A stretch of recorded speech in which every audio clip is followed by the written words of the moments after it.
I'm Dr. Fiona Lovely, and this is the Not Your Mother's Menopause podcast. I'm taking the taboos of menopause and perimenopause and bringing light to the dark. No bullshit, no shame. It's time for us to gain a new paradigm in female health, out with the old and in with the new, and I'm bringing fresh perspectives from someone in the arena. I've been practicing women's health for nearly 20 years, and I'm spilling the tea on what it means to live at midlife, knowing that the best is yet to come. I'm sharing my Gen X approach to living through this transition. Sassy, a bit sweary, and always honest. Tactical tips and instantly usable information is my aim. I hope to make you laugh and that you learn something new that helps you embrace the change. Together, we bring power to the peri. Onward to the podcast. Hello, everybody. Dr. Fiona Lovely here for the Not Your Mother's Menopause podcast. Thank you for taking the time today to listen in on this conversation. I have a really juicy chat for you, a really relevant one for women in menopause. And this is available to kick off February, which is Women's Heart Health Month.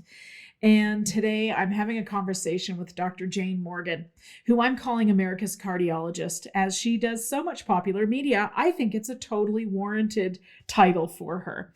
So allow me to introduce my guest. Dr. Jayne Morgan is a renowned cardiologist and Vice President of Medical Affairs at Hello Heart, specializing in women's health and AI.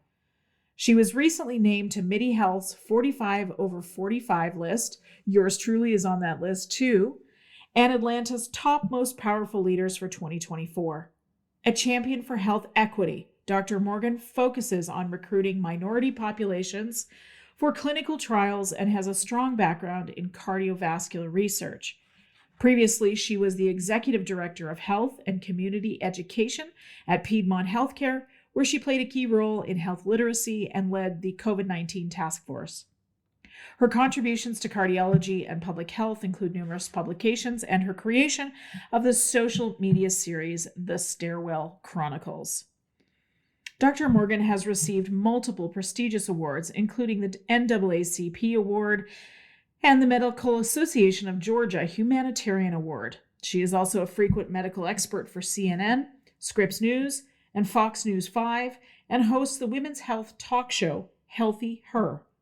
A recognized leader, she serves on boards such as Georgia Bio and the Medical Association of Atlanta, and has held senior roles in organizations like American Chemistry Council and Solvay Pharmaceuticals. Her groundbreaking work in structural heart research has led to global recognition in mitral and tricuspid valve treatments. Beyond her professional achievements, Dr. Morgan is a passionate Pilates enthusiast and holds several certifications reflecting her holistic approach to health. Her commitment to advancing women's health, cardiovascular care, and health equity continues to make a lasting impact on the medical community. You can find Dr. Jayne Morgan at Dr. Jayne with a Y Morgan, Dr. Jayne Morgan on Instagram and at helloheart.com. Now, I first heard about Dr. Morgan when she and I were both on the MIDI Health's 45 over 45 list last year, and I thought I really want to interview her for the show. And as the timing worked out, it was perfect for us to be having this conversation for Women's Heart Health Month, a really important subject to me personally, but also to women at large. And so I wanted to ask Dr. Morgan the questions about how we can ask for better care from our healthcare providers, so that we don't find out with a shocking diagnosis that we have coronary artery disease or a heart attack or worse. So we went there. Dr. Jayne shared the best information for us. And, you know, I saw her be interviewed. Actually, I read an article for Maria Shriver's newspaper called the Sunday, I think it's called Sunday Paper, where Dr. Morgan said that pregnancy actually acts as a stress test for us. And if we have had complications with our pregnancy, like preeclampsia or gestational diabetes, it's actually a stress test for the heart. And women who have had those complications are more likely to have heart-related issues as we age. Fascinating, right? Why isn't this mainstream information? So Dr. Morgan and I talked about this and how it is that we should be able to ask for help for our heart at a certain age. What does a cardiac workup look like for a woman who is 50? And we talked about heart disease being an inflammatory disease, heart attacks, what they present like, men versus women. But to come back to this pregnancy conversation, she referred to it as a volume overload. So pay attention for that. Some really interesting information around that. Dr. Morgan also says 60 is awesome. So I don't know about you, but I'm looking forward to it. I mean, it doesn't need to rush to get here, but I'm not dreading it. And I love that a little bit of information from the wise women. So estrogen is heart protective. We talk about it here on the show. Dr. Morgan and I speak about it as well. How to ask for estrogen as part of your heart disease prevention protocol through menopause and beyond. Again, such great information in this conversation. I know since I did the interview a few weeks back, I have carried the knowledge that Dr. Morgan shared with me in our chat to my patients and talking about heart health for women a lot more. So I hope you enjoy this show, this conversation, as much as I enjoyed being a part of it. Thank you to Dr. Jayne Morgan for joining us on the Not Your Mother's Menopause podcast.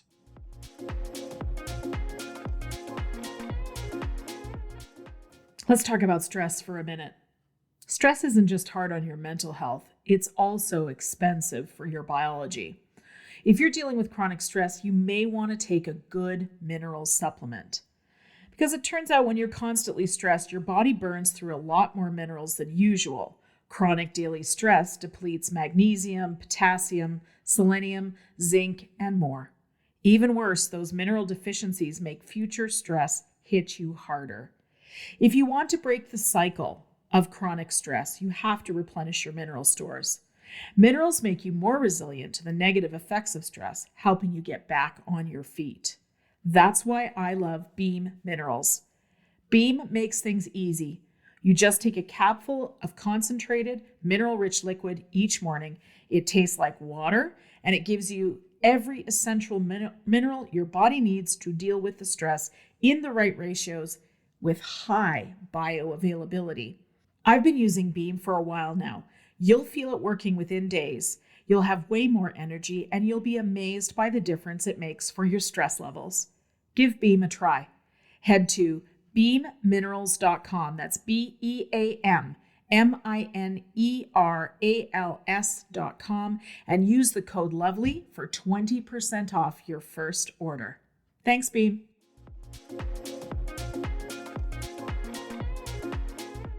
This is the Not Your Mother's Menopause podcast. I'm Dr. Fiona Lovely, and I'm so excited to have a conversation today with America's cardiologist, Dr. Jayne Morgan. Welcome to the show.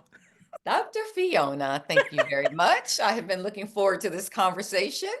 Well, I tell you, thank you for being here. We need this information for women, so let's spill the tea. So, Yes. Women and heart health. I love it. Let's go there. So, first of all, tell us your story. How did you end up becoming a cardiologist? It's an interesting, although not very interesting as well, story. I basically went to medical school. I wanted to be an orthopedic surgeon, and that's because my neighbor across the street was an orthopedic surgeon. My neighbor next door to me was an orthopedic surgeon, and so that's what I thought. That was my exposure to doctors. And it was only in medical school that I started to be exposed to other things and started learning about other disciplines and started being interested, as you can imagine, in everything. In fact, that was at one point I wanted to be a psychiatrist. Then I decided I wanted to be a rheumatologist. So eventually, when I finished medical school, I decided to do internal medicine residency because I really hadn't decided what I wanted to do. And it was during that residency at George Washington University that I began to do critical care rotations and cardiology and fell in love with cardiology. So the moral of this story is always be open to learn and to grow, because I went to medical school for one thing And even when I changed, I didn't abandon medical school. I just continued to incorporate more and more knowledge. And as I grew, I began to navigate the system and my interest, and ended up at cardiology, which is not some place that wasn't even on my radar when I went to medical school. And so one thing about being in medicine, being in science, being in research is that you must always be prepared to be an eternal student, and never and be humble in front Mm-hmm. of science, because it will always move and evolve, and you must always enjoy really being an eternal student and always learning and always growing. And so my navigation to cardiology was my early experience with that, in just expanding my horizons. As my horizons expanded, my interest expanded. I love it. I love it. You know, what I say to the students or young doctors that I work with, the brain is my specialty. One of my Mhm. specialties, I should say, is that to just let the brain show you what it wants to show you. Don't Right. walk in with any preconceived notions. Just let it be. Don't put your judgment filters on Right. it. Stay And how open-hearted. specific was that? I'm going to be an orthopedic surgeon. How specific was that to go to medical school? But you know what? Uh, Of all the goals you could have, that wasn't a bad one to have, Nope. right? No, it was just fine. It was just fine. Now, I recently read an article that you did with Maria Shriver's Sunday paper where Mhm. you talked about pregnancy being a stress test for the heart. Yeah. Girlfriend, spill Yeah. spill it. What is You know this what? about? And here's why it's important to have all types of perspectives at the table, even in cardiology, because oftentimes we work in these silos, but we've got all these specialists with all these perspectives and all of this training surrounding us. And so pregnancy complications. So for instance, hypertension of pregnancy, which is high blood pressure, or diabetes of pregnancy, sometimes it's called gestational diabetes. Preeclampsia, a more severe form of blood pressure where you might have end organ damage of your kidneys or liver. If any of these terms are familiar to you, if you've ever heard any of these terms, you probably then were managed during your pregnancy, or your friend or your cousin or whoever you know had these diagnoses during their pregnancy, by an obstetrician. Probably they called in a high risk OB, but still an obstetrician. Because the thought is that once the baby is delivered, then the risk is removed from the mother. In other words, the treatment of these conditions was just to deliver the baby, because the blood pressure then would return to normal and the female would be out of harm's way.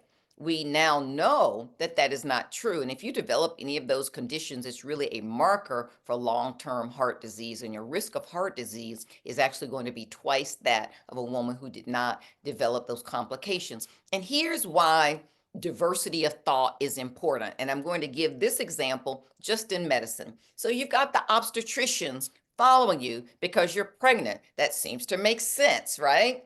You develop pregnancy complications. They bring in a high risk OB. That seems to make sense. But here's what the broader perspective looks like. Here's how an obstetrician describes that pregnant patient. I have a 32-year-old female with a pregnancy complication of preeclampsia.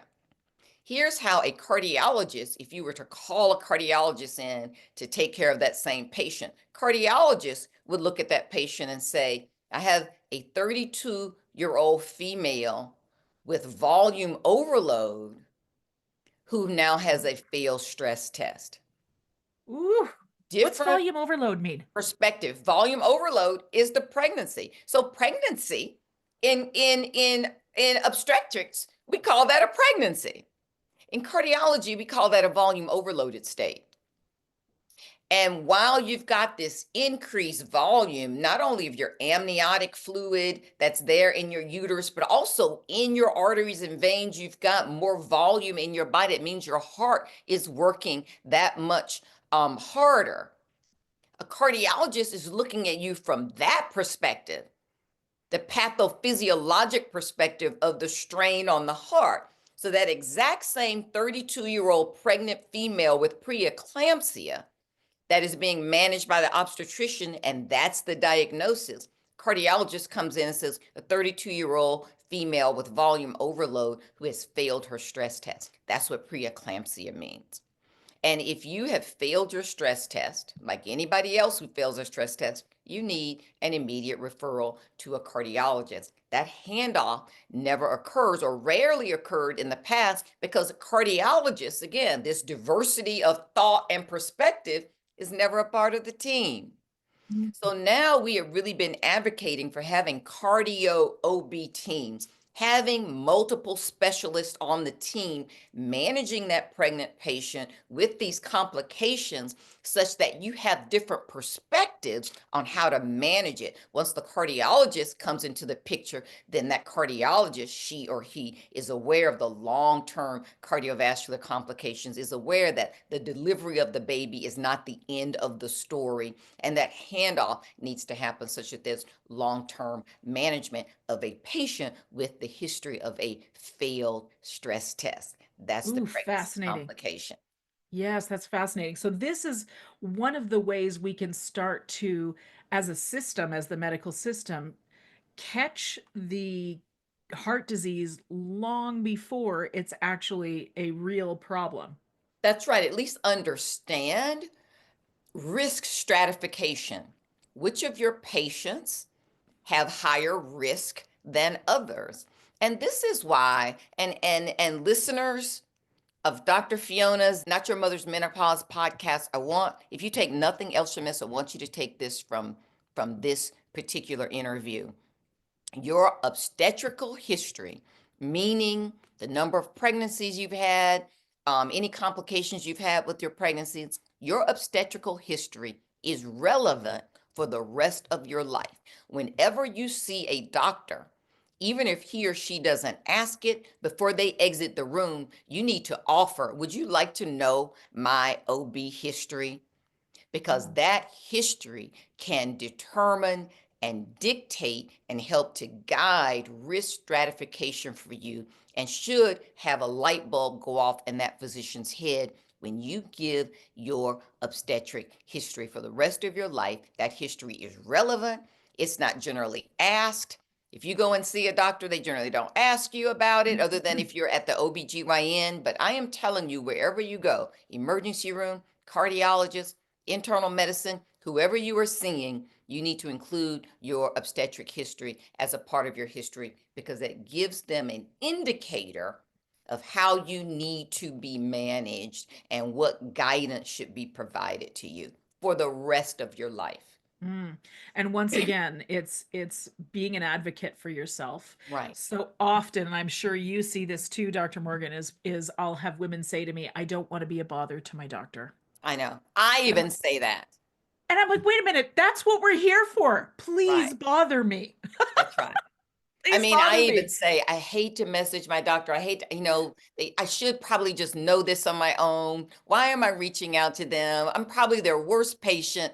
I literally say that. And we have to think about that. Women always think that, right? We Yes. don't want to be a bother. We're always giving. We don't want to receive. And if I, as a physician, still think that when I actually have my own physicians and feel badly to bother them again about Yeah, yet another issue or another problem, imagine how pervasive this is in our I'm sure. culture, when even I have to steel myself to say, no, I deserve to have this information, and no, I should not be assumed to know it just because I'm a doctor. And I Yes. should not be embarrassed to ask it because I don't know it, even though I'm a doctor. And I don't Yes. want my doctor to think, how stupid is she? She's a doctor and she doesn't even know that. These are We the do kinds of things this. that go through the head of a doctor. Yes, we Should I do. even ask that question? I should know, but these kinds Yes. of things. It's Yes. nonsense. Yeah, it Even really is. I struggle Yes. with it. Which, I struggle yes. with this all of the time. I have to make myself say, I'm so sorry to call you Yes. again. I'm Yeah. sorry to have made this appointment again. Stop apologizing. But it is how I feel. I do feel badly about it. Isn't And that you, terrible? That's oh, the it truth. is, but it's learned. This is It's, how culture has yes. created us. And we Yes. feel badly for bothering our Yes. doctor for being sick. Even though I don't say it anymore, I'm feeling it Feeling and I'm it. Yes. forcing myself to not say it. That's It's crazy. it is crazy. It is crazy. Mhm. In Elizabeth Coman's book, All in Her Head, which if you haven't read it, Mhm. she She's a starts good off. friend of mine. Yes. Oh, yes, it's a great book. And she starts off by telling the story of one of her oncological patients who was literally on her deathbed and apologizing to the doctor for being sweaty. Right. And that was such we hear these things all the time, Right. Dr. Morgan, right? About how women don't diminish our pain, diminish Right. our symptoms, diminish what we're actually feeling. But to get that, to actually hear that story, and I think, well, would I be any different? I probably wouldn't. I'm going to guess Would many of not. us. I Yes. remember once being in the emergency room, and again, I didn't say it because I'm aware of it and I'm trying to make myself be different, but I felt it. But I had been out running and had an incident and came in. And as I was disrobing, and the people were really close to me and they were leaning over and examining me, I felt like I was Yes. probably smelly and I was probably, and I had to make myself say, so sorry. I was just working out. But obviously, that because I've come in from running and that's part of my story. But I felt badly. And as soon as they left, I want to say, hey, tell my husband, can I wash up? It's just so Yes. crazy. It is. It's And really as a silly. doctor, when I'm examining patients, I'm not thinking about that with patients. It No. doesn't even cross my mind. But then somehow, as a patient on the opposite side, as a female, Hmm. that's what I'm thinking. And I have to make myself not apologize for whether I don't smell fresh after working out and I'm in the emergency room. I mean, Who it's just, does? but I still am thinking it. So silly. I'm not We're so saying silly. it, but I'm still Yes. thinking Thinking it. it. Yes. Yes. Cultural and inherited and all these Right. patterns, of course. So we talked about obstetrics. Now I want to know about what a 50-year-old woman who is somewhere in her perimenopause or the menopause transition, what do we need to know about the cardiac health? Yeah. And what should we be looking at for longevity at that point? Such a beautiful age. 50 is a beautiful age. Only thing really better than 50 is 60. And Oh, as we get older, we get better. And I am here to help us live that because we really step into our own. And so many lived experiences, but also the development of confidence and the development of all of our skills. Oftentimes, if we've had children, they've grown, and now we have a chance to actually focus on ourselves. So when and to really, really contribute our special gifts to ourselves and to the world. And so I will say it again, the only thing better love it. than 50 is 60. I And can't so, wait. and so menopause, just another beautiful transition in a woman's life. And I really wish we could think of another word for it. And maybe one day I will. I'm so tired of this word menopause because it has a negative connotation. It also has men in it. Men are on pause or whatever they're, some crazy thing with terminology that gets in your head as well. Yes. So perimenopause, let's talk about that. It can start as early as 35. 35, up to 55 generally. And it generally means that it is the period of time ahead of menopause where your estrogen levels are starting to decrease, your progesterone levels are starting to decrease. And this can be, at a gradual level, just, constant for some women, but most of the time they wax and wane. They kind of fluctuate up and down on their trajectory down, which makes it fun, right? It makes it a little fun for us as they're kind of Spicy. Let's bouncing use around. words. Insert. And so that's when, we talk about these symptoms of hot flashes, or hot flushes is also another term that is used, or night sweats and sleeplessness. This is because of these fluctuations in the hormone level. So menopause is when you've gone for one complete consecutive year without any menstrual cycles. So if you have had any bleeding in that year, then you start all over. and that menopause starts again. And I do want to say, if after you've gone through menopause, if you were to start bleeding, you need to make certain that you see your gynecologist, because that can be a sign of something more serious. But I'm just giving you now just the definition of menopause, and and it's different for everyone.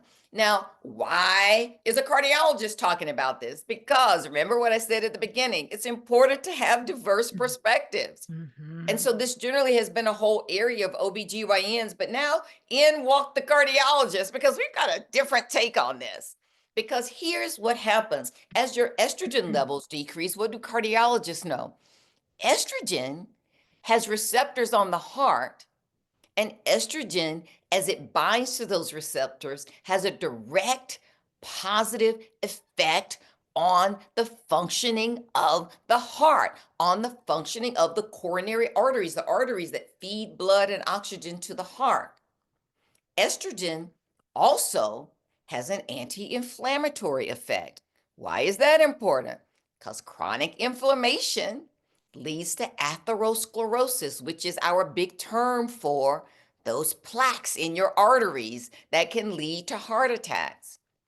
So now, again, we've got a cardiology lens on menopause, and it becomes different. Because why? A woman's risk of heart attack is only half that of a man's prior to menopause. But by the time we reach menopause, our risk of a heart attack has equaled that of a man, because we have lost the protection of estrogen. So here is one area in which we have no interest in being equal to men. And we have got to turn back that clock. That's why it's important to have diverse perspectives, because the cardiology lens on menopause is not the cessation of your menstrual cycle. The cardiology lens is, an increased risk of heart attacks and strokes because of dropping estrogen levels. And so that's why it's important to understand that this is a time of increased risk.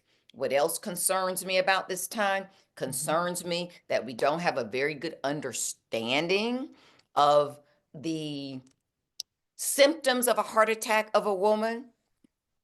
And even though we can certainly experience the crushing chest pain and shortness of breath and left arm pain and sweatiness, we also can experience more subtle symptoms that are Like what? Tell us. vague and more chronic. And I'm going to tell you the symptoms, but I'm going to tell you why there's a difference. Please. Men often, they have bigger coronary arteries, for one thing, and oftentimes they can have a large obstruction in that artery that gives you that dramatic pain. That means they have a sudden cessation of oxygen supply to the heart muscle, and you get that chest pain and that sweatiness and that shortness of breath. Women, we actually can end up with our arteries being studded with those plaques. So just little plaques along the arteries, none of them big enough to really obstruct the artery, but it does make the blood kind of have to meander through. Think of like a clogged pipe where water can sift through. It's just getting slower and slower and slower. And so what does that mean? You're not getting the crushing chest pain. You're just feeling tired over time. You may have some back pain. Just from chronic levels of oxygen deprivation. You may have kind of flu-like symptoms that seems like you just can't really shake them. You're never really getting on your feet. You might have jaw pain, which could send you to the dentist, right? To take a look. Hey, I think something's wrong with one of my teeth. You can have pain in the right arm and not the left arm. And all of these vague symptoms, which in our defense, could be any number of things. Who's not tired? Who doesn't have occasional back pain? Who doesn't feel run down sometimes? We have a million reasons. I think, Dr. Fiona and I were talking before the show about, and she brought up a couple of things that I was said, I need to do those too. I'll put them on my list of 2025. Let's see what number they'll be on the list. 104 and 105. And that's crazy. And we're at the beginning of 2025. Women have these lists of things that we have to do. And Dr. Fiona very graciously gave me 2 more things to add to my list. So who's not tired? Yeah. Who doesn't have back pain? Who's not run down? And so it takes us a long time before we finally say, something's wrong with me. I need to go and seek medical attention. But by then, what has happened? Oftentimes, when we see women in the emergency room, we have evidence that they've already had a heart attack in the past. I see. The other thing that is a statistic is that the first heart attack of a woman is more often fatal than the first heart attack of a man, just because of what I just described. There's such a long delay at times in seeking care because our symptoms can be so vague and attributed to any number of things, again, related to our culture and women doing so many things and taking on so many responsibilities and caregiving.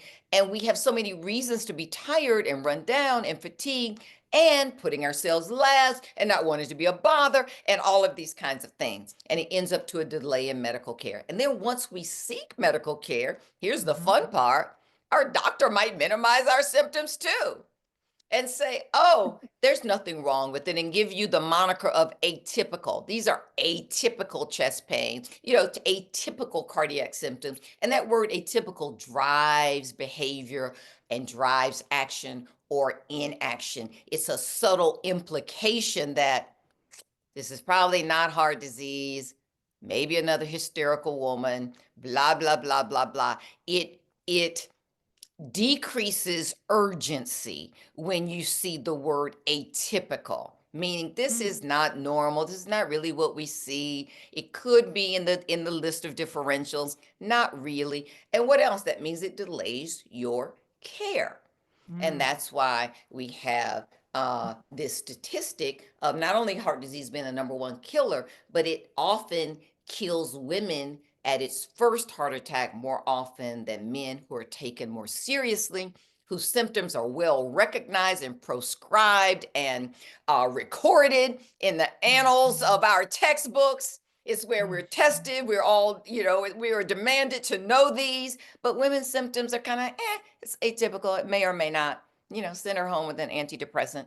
And so this is kind of where we are. And, menopause is a time of increased risk. So not only do we have increased risk, we also have these symptoms. I'm not going to call them atypical, but I will call them the usual symptoms of heart disease. And the reason I'm calling them the usual symptoms of heart disease is that women make up the majority of the population. We're almost 52% of the population. So there's no way our symptoms could be atypical. Clearly, the crushing chest pain are the atypical symptoms. We have actually the more common symptoms, Yes. right? Yes. And That are so just it's not being another recognized. example of how, males and patriarchy has even driven the nomenclature, the conversation, and the language that we use in medicine that then drives behavior as well. Wow. And thank God there's women like you that are, if I may say so, shit disturbing the system so that it doesn't stay that way. Okay, how often is Clawing our way through one by one by one. We're I know. slowly making inroads. Slowly, Yeah. despite all of the roadblocks that come in front Right. of us, we keep Right. going. Right. So, how much is spasm a part of what happens with the arteries for women with Yeah. an MI or even these Women can atypical have symptoms? spasms, coronary spasms, as well as men, and there are different reasons for that. We can also, during perimenopause, have palpitations, and that's always difficult for people to navigate because heart disease is the number one killer of women. We don't want to ignore palpitations, heart palpitations, which can be very scary. Palpitations meaning that you can feel your heart beating really fast in your chest. It may give you a little bit of shortness of breath. You're catching your breath because palpitations can be a symptom, an early symptom of heart disease. I want to be clear about that. And so if you're having palpitations, you definitely want to see a cardiologist and make certain that your workup is negative for heart disease. Now, I'm going to say the other part of that.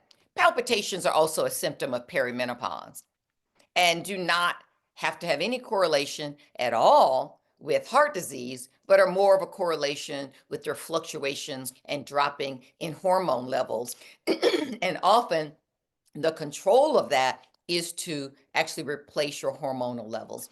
I always want to be careful with that because I don't want a woman to automatically assume that it is a hormonal fluctuation and miss an early sign of a heart attack until she actually has a heart attack. But I also want people to be realistic and understand that there are other symptoms of perimenopause besides hot sweats and hot flashes and night sweats. Palpitations can be one of them. I do still think if you're having palpitations, you want to make certain that any cardiac reason is ruled out, because heart disease still remains the number one killer of women, and we're Yes. still underdiagnosed. However, if those palpitations are occurring, between the ages of 35 and 55, and you have no family history of heart disease and you don't have any personal history of heart disease, in all likelihood, this is a perimenopausal symptom. I myself had palpitations. Again, another great example of not only am I a doctor without the information, I'm a cardiologist. Started having palpitations. Yep. I'd learned nothing about perimenopause or menopause in medical school or my training or anything. Everything that I've learned, I have taught myself. Saw cardiologists, had a complete workup. Nobody could find anything. They eventually gave me what, is known in the cardiology world, at least I call it that in women, our garbage diagnosis of mitral valve prolapse. So, oftentimes women are given this diagnosis of mitral valve prolapse, a little bit of leaking of the mitral valve, and it's kind of attributed to everything like panic attacks and whatever, hysteria and palpitations, whatever. In the end, if they see even a little bit of leakage on that echo, they're like, oh, it's mitral valve prolapse. And so I was dismissed with this, mitral valve prolapse. All of my other tests were negative. But the fact of the matter is I was still having palpitations. Now I felt better because, my heart is normal. Maybe it's just stress. So now I'm at home trying to assess. Nobody ever said it's perimenopause. And let me tell you what I found out years later, when I'm starting to study it and I'm starting to understand the hormone fluctuation, I'm starting to understand how this is a risk of heart disease. And then I go back and think about all my symptoms like, oh my God, I was in perimenopause at the cardiologist's office and nobody knew what was going on.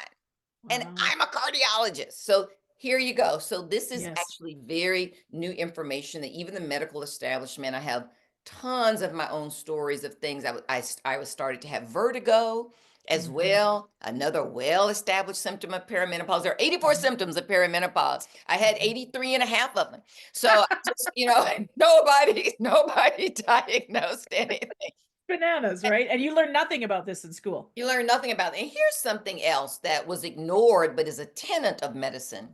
Generally, when a patient comes to you with multiple unrelated complaints, you do not think of multiple unrelated diagnoses and referrals to specialists. Your brain needs to think, I need to figure out what is the syndrome that would incorporate all of these things, because this patient in front of me probably doesn't have 12 problems.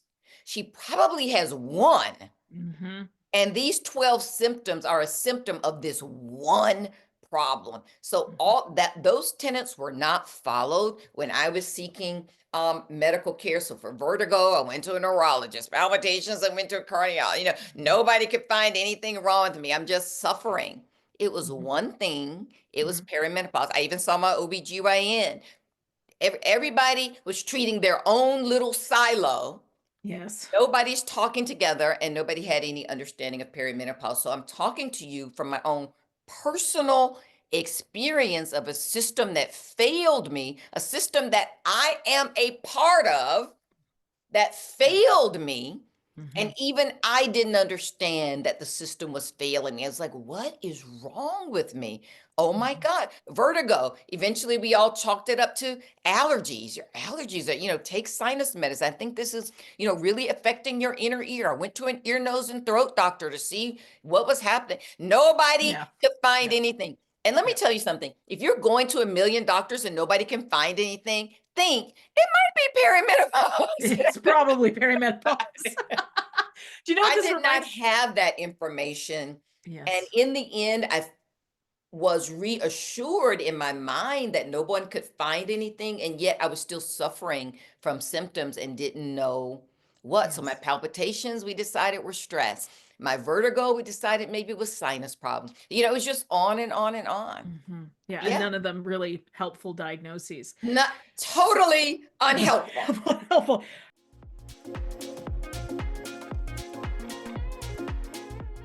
I get pretty passionate about giving myself and my people tools that can help with stress management, and I have a new one to share. Just Thrive Probiotics. Stress is at the root of nearly everything that makes life feel harder. Sleep loss, low energy, dissatisfaction, irritability, illness, etc. We can feel powerless to do anything about it, yet our wellness depends on how effectively we can dampen the stress response. Science tells us that high stress is a foundational creator of all of the major chronic diseases. And we know exercise, healthy diet, and meditation are important, but we can still do more to stress less. Probiotics for stress, though? What? Yep, gut health is connected to overall health, so caring for the gut microbiome can have effects on all systems of the body. Also, 80% of our immune system lives in our gut, so tending to our gut health offers us resilience and protection. The Just Thrive probiotic provides immune support, boosts health, improves sleep, promotes healthy skin, encourages healthy weight management, and supports the gut-brain connection. The Just Thrive Calm features the proprietary Mood Biotic, which is the most heavily researched and verified brain probiotic available. In multiple clinical studies, it's been shown to help effectively manage stress, champion a healthy mood, maintain balanced cortisol levels, drive peak cognitive function and great thinking, promote vitality, and support better sleep quality. I love these probiotics and I feel differently taking them. I've been taking daily probiotics for 2 decades, but these are different. I am more calm, I sleep better, and I have less digestive upsets. For a limited time, you can save 20% off a 90-day bottle of Just Thrive probiotic and Just Calm when you go to justthrivehealth.com and use the promo code LOVELY. That's justthrivehealth.com, promo code LOVELY.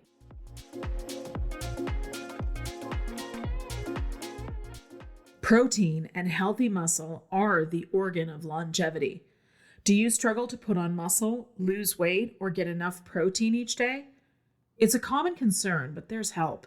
I prefer Kion Aminos to get my daily essential amino acids. Kion Aminos ensures you're getting the essential amino acids from protein your body needs to rebuild muscle, recovery, keep energetic, and be strong. Kion Aminos is a clean source, transparent formula that gets mixed into water and tastes good. It's suitable for all diets, is gluten-free and dairy-free. It helps me feel full and hydrated and ready to go.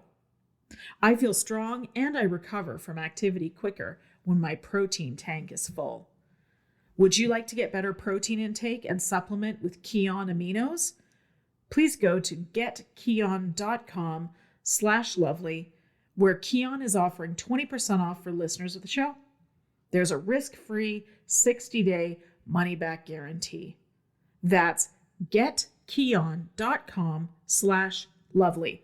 And I'll drop the link in the show notes. Thanks, Kion.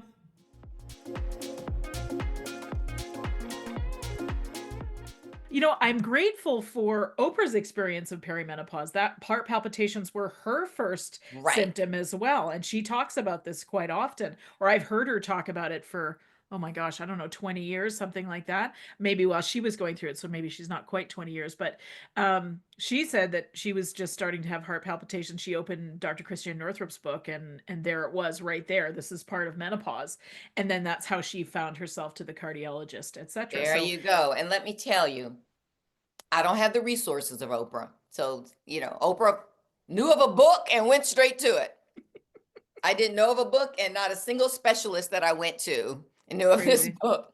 So That's I'm going to crazy. say 20 years ago, Oprah was on an island unto herself. She should have just opened a whole menopause store Mm-hmm. and let people know But even, myself, as I said, a part of the system, I am the medical system. And I was seeking specialists who were the medical system. Nobody. And even though it's in that book, is we're not that doctors don't read, but where do we get our medical information? We get our medical information from the medical journals. We get our Yes. medical information from scientific publications, from Mm-hmm. academic conferences. Mm-hmm. None of that information was showing up there. Mm-mm. That's where we get our information. We And we don't we can't get it out of books and what people are thinking and what they're saying. If it has not been published and it is mhm. not validated and we Yes. don't have the information, then we are not comfortable Mhm. following that, Mhm. certainly Mhm. not prescribing it to our patients. So that's another disadvantage Mhm. that we had, and kudos to Oprah for being outside the Yes. system and Yes. not being a slave to, No. And to talking about it, right? Just right, like we're doing right now, which is right, the powerful thing. And you know what strikes me as we're having this conversation is that here we are, you and I, women of privilege, and still we had this experience when going to see right, the doctor. Oprah, woman of privilege, and still had that right, experience. So we really have to be certainly our own advocate, but I do think about the communities that may not have the ability to advocate for themselves, or they don't have great providers, etc. What happens to those women? Do they end up just falling between the cracks? I think about this a right. lot. And you know what, Dr. Fiona, you said something that's interesting to me. I've never been addressed as a woman of privilege, so I just want to bask in that for just a moment. That is lovely. I will tell you, I don't know if your listeners can see me or not, but I'm African American and a female, and I feel very disadvantaged. But thank you for addressing me as a woman of privilege.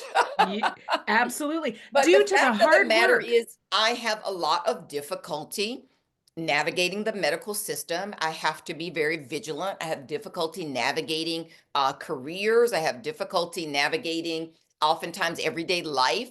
All of the things that are inherent in the United States of America and our societal structure, I also have to manage. Now, position can somewhat mitigate those things, but the fact of the matter is there is no escaping. So for just a moment, I do want to bask in Yes. being a Yeah. woman of privilege for a moment. Now I'm going to go back to my reality, but Yes. I appreciate that.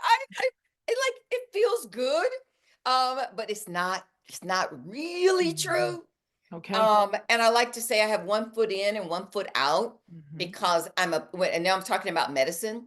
I'm a part of the system as a cardiologist, really the one of the highest levels of specialties that you can attain. And Black females in this area were probably less than 1%. So, I have achieved a lot. And so I'm an integral part of the system with one foot. And with the other foot, as a Black female, I am a perpetual victim of the Mm, same system. And so it's an interesting dichotomy to I'm sure. always be walking. Yes, I'm sure. So, what do we do? Uh, how do we best advocate for heart health? Yeah, When we get to this place, and with the awareness that, as we've just talked about, there will be some women that don't have the same opportunities that right. those of us that have the privilege of education do, and being able to have health Mhm, insurance and that sort of thing, because that's mhm. its own quagmire, is it Right, not? So right. what do we do? What are we asking for when we're going to our doctor? How, let's get there, Okay, I'm going to tell you just one thing because I please. have learned when you say a lot of things, people can't remember anything. So let's just think of one thing.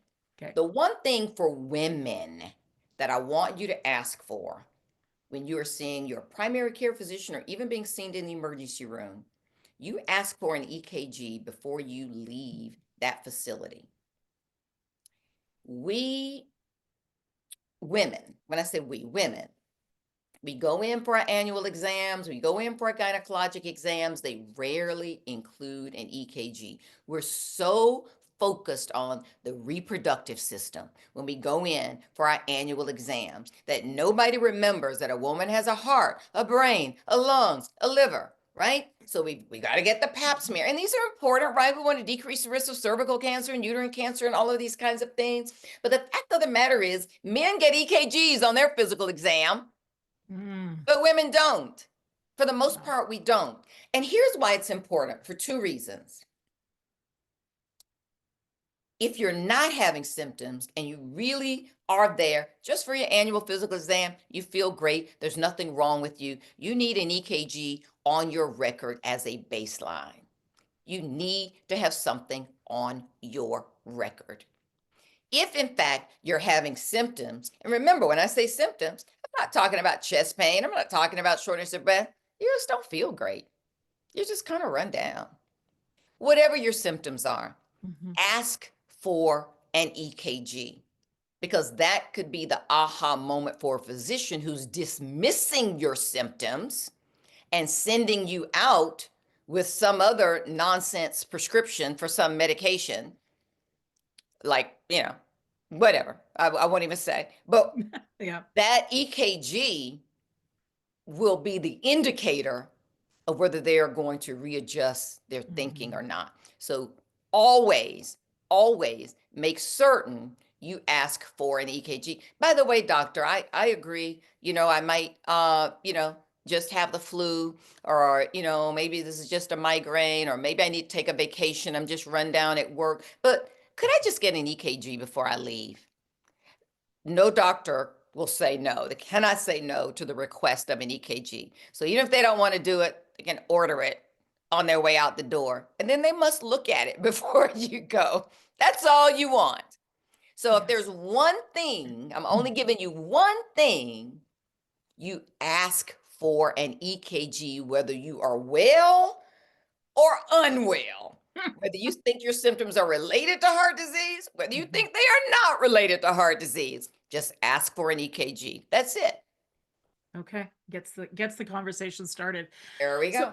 So you talked about inflammation earlier. Yeah. Is this just a matter of minding the pro-inflammatory things that we know, food, lack of exercise, poor relationships, poverty, these sorts of things? Is it looking at that and doing the best we can there? Or Right. how much of this is actually a genetic thing? Yeah. So it is, a lot of it is lifestyle and socioeconomic demographics. It has a lot to do with whether you're smoking, whether you exercise, whether you eat a plant-based diet or not. All of these things actually contribute, whether you have high levels of stress in your life. All of these things are stronger contributors to chronic inflammation than, say, genetic predisposition. So chronic inflammatory processes often are driven by our behaviors and lifestyle changes, certainly here in the Western Hemisphere, where we have a lot of choices of things, and generally make poor choices with regard to what's pro-inflammatory for our bodies. We tend to, and I'll have to defend us. We like to eat foods that are yummy, and sometimes yummy is unhealthy because, they're made of chemicals to improve the texture such that it's more palatable, to make it pleasurable, to make it tasty. They're, pumped up with artificial sugars and not natural sugars to give you even a greater high. All of these things, on and on and on and on. And here's something that I would say, again, that I try to make it really simple. If you are purchasing prepackaged foods and pre-prepared foods, and you are trying to figure out which ones are healthy or which ones are not, simply read the label. And when I say read the label, I don't really mean read it. I mean, look at it, and if you see lists of ingredients with names that you cannot pronounce at all, with ingredients that you have no idea how you could buy those and bring them into your own kitchen so you could reproduce it, then you probably shouldn't buy that. Those are Yes. chemicals, those are manufacturers, that's processed. So you don't necessarily have to read it, but if you see words you don't even recognize on Put it something back. you're about to eat, Yeah, put it back. Put it back. then probably, and Yes. certainly if you can't pronounce it, if Yes. you and you know, and I'm going to give the exception to people with medical backgrounds. You probably can't pronounce it. So Yes. you can't It's true. pronounce it and you're not in the medical field. then Yes.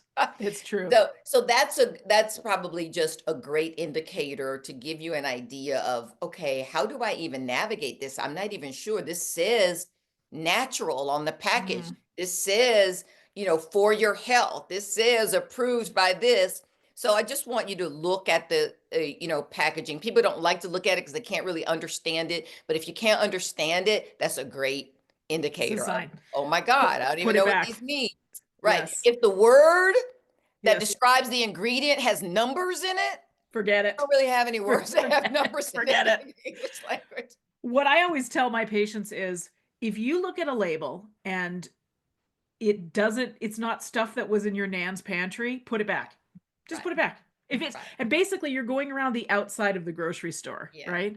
It's the stuff. There are some things in the, and I say that as well, but there are some things in the, the middle aisles, and I'm just saying, think about it, because there are, pastas and beans and, Yes, canned things vegetables and things. there, Yeah. olive oils and things are, being sold in there.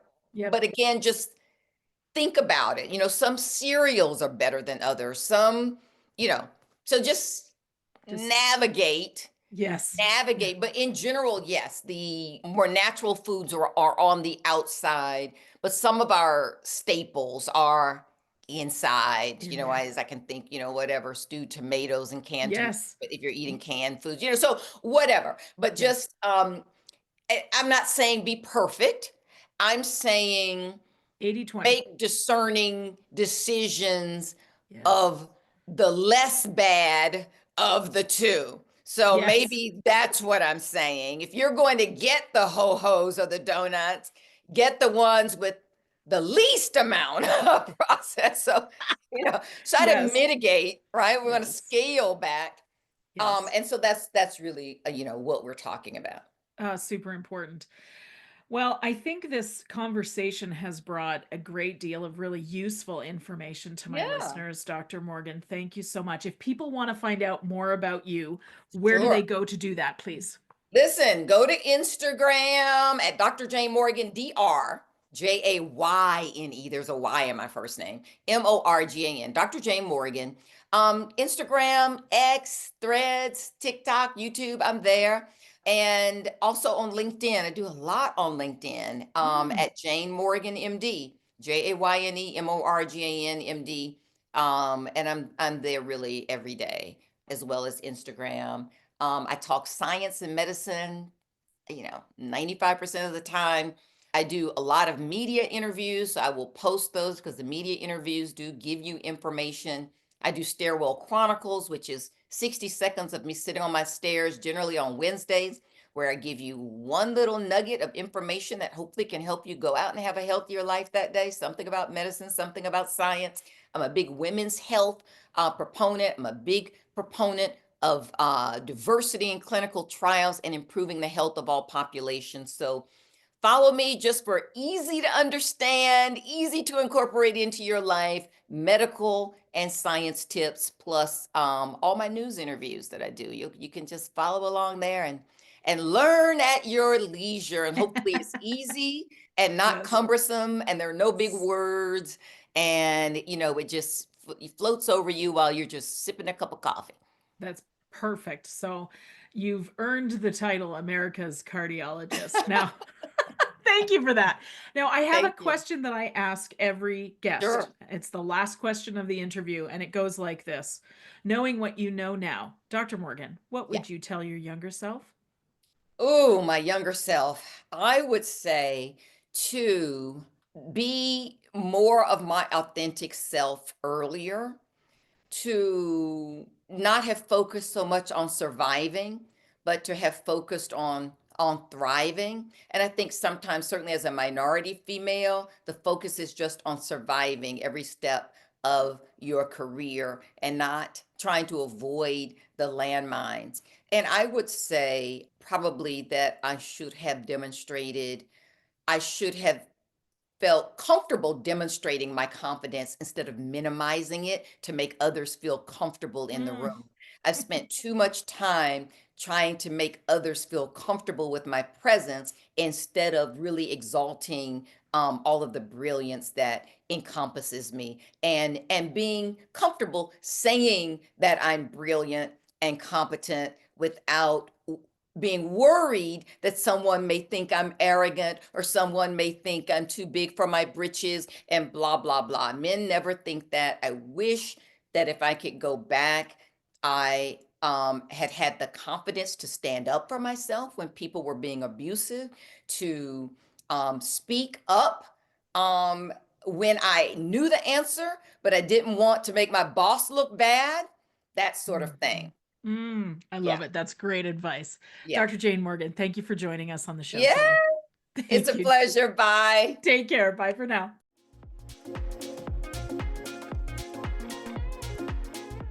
The information and other content provided in this show, or in any linked materials, is not intended and should not be construed as medical advice, nor is the information a substitute for professional medical expertise or treatment.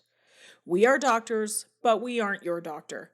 Seek your doctor's opinion. If you or any other person has a medical concern, you should consult with your healthcare provider or seek other professional medical treatment. Never disregard professional medical advice or delay in seeking it because of something that you have heard in this podcast or in any linked materials.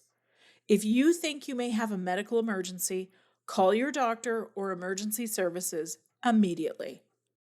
The opinions and views expressed on this page and in this show have no relation to those of any academic, hospital, health practice, or other institution. Thank you.